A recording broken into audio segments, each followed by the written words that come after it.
তো গাইস, ভিক্কি কৌশল তো তাহলে রেকর্ড করে নিল। ইয়েস গাইস, তো ব্যাড নিউজ সিনেমাটাতে ভিক্কি কৌশলের ক্যারিয়ারের একটা রেকর্ড বিল্ড হয়ে গেছে। তার আগের কোনো ছবি ফার্স্ট ডে কালেকশন 10 কোটি অবধি যায়নি, 8 কোটি সামথিং গিয়েছিল। বাট ব্যাড নিউজ সিনেমাটার সাথে তার প্রথম একটা ছবি, যেই ছবিটা ফার্স্ট ডেতেই 10 কোটি টাকা কালেকশন করেছে। এটা একটা রেকর্ড, এটা একটা অ্যাচিভমেন্ট অন্তত তার ক্যারিয়ারের জন্য। এবার ব্যাড নিউজ সিনেমাটা তার ফার্স্ট উইকেন্ডেই অ্যারাউন্ড 30 crores বিজনেস করে নিয়েছে। ইয়েস গাইস, বলতে গেলে পার ডে, মানে প্রথম 3 দিনেই ইচ ডে ওই অ্যাবাউট 10 crore একটা বিজনেস করেছে। তো নিয়ার অ্যাবাউট 30 crores বিজনেস হয়ে গেছে। অ্যান্ড অনেকেই প্রেডিক্ট করছে এই সিনেমাটা হয়তো 100 crores কামিয়ে নিতে পারবে, একটা 100 crore বিজনেস এনে নিতে পারবে।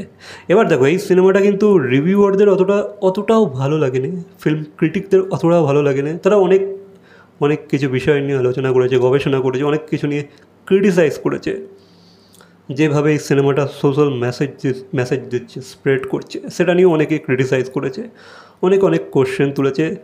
বাট এই যে সাধারণ জনতা আছে, আম আদমি, যারা সিনেমাকে ভালোবাসে বা একটা ওয়ান টাইম ওয়াচ, একটা ফান এন্টারটেনমেন্ট রমকম সিনেমা দেখতে পছন্দ করে, তাদের এই সিনেমাটা মোটামুটি ভালো লাগছে, তাদের রেসপন্সটা মোটামুটি ঠিক আছে। আর বিশেষ করে এই সিনেমাটাতে সবাই ভিক্কি কৌশলের খুবই তারিফ করছে, তার অ্যাক্টিং নাকি সবার খুব ভালো লেগেছে।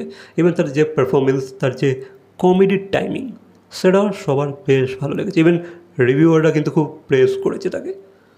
তো ওভারঅল এই সিনেমাটা কিন্তু একটা 100 crore বিজনেসের ক্লাবে ঢুকতে পারে। আর এটা একটা সাকসেসফুল সিনেমা হয়ে যেতে পারে। That's it. সিনেমাটা ফার্স্ট উইকেন্ডে 30 crores কামিয়ে নিয়েছে।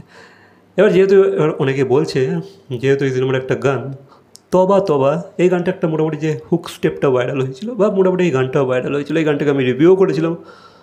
আর আমি সেখানেই বলেছিলাম গানটা মোটামুটি বেশ ভালো একটা গান হয়েছে। আর এখানে ভিক্কি কৌশল কতকটা ঋত্বিক ভাব দেখতে পেয়েছি আমি তার মধ্যে, সোয়াগ দেখতে পেয়েছি তার মধ্যে, একটা অ্যাটিটিউড, একটা গানটাকে খুব এনজয় করে ডান্স করেছে। আর এই গানটা কিন্তু ভাই মুভিটাকে প্রচার করতে বেশ সাহায্য করেছে। ইয়েস, এই গানটা কিন্তু খুবই ইম্প্যাক্ট ফেলেছে এই মুভিটার বিজনেসের দিকে। কারণ এই গানটা যে মাস লেভেলে স্প্রেড হয়েছে, এই গানটাকে যে ভাই এত পাবলিক অ্যাপ্রিসিয়েট করেছে, তার মধ্যে অনেকে এই গানটার জন্য অন্তত ভাই সিনেমাটা দেখতে যাবে। তো এমন একটা গান, এমন একটা পারফরমেন্স দিয়েছে। বাকি তো নানান জিনিস আছে এই সিনেমার মধ্যে, অনেক কারণেই গেছে, দ্যাট উই অল নো। তো এই ছিল। এবার দেখা যাক আজকে এই সিনেমাটার কি বিজনেস হয়।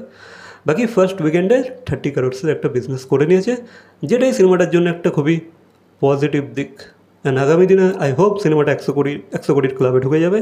বাকি এই বিষয়ে তোমাদের কি মতামত অবশ্যই কমেন্ট করে জানাবে। ভিডিওটা ভালো লাগলে লাইক, কমেন্ট, শেয়ার, সাবস্ক্রাইব। তো দেখা যাচ্ছে পরবর্তী কোনো ভিডিওর সাথে। Till then, by.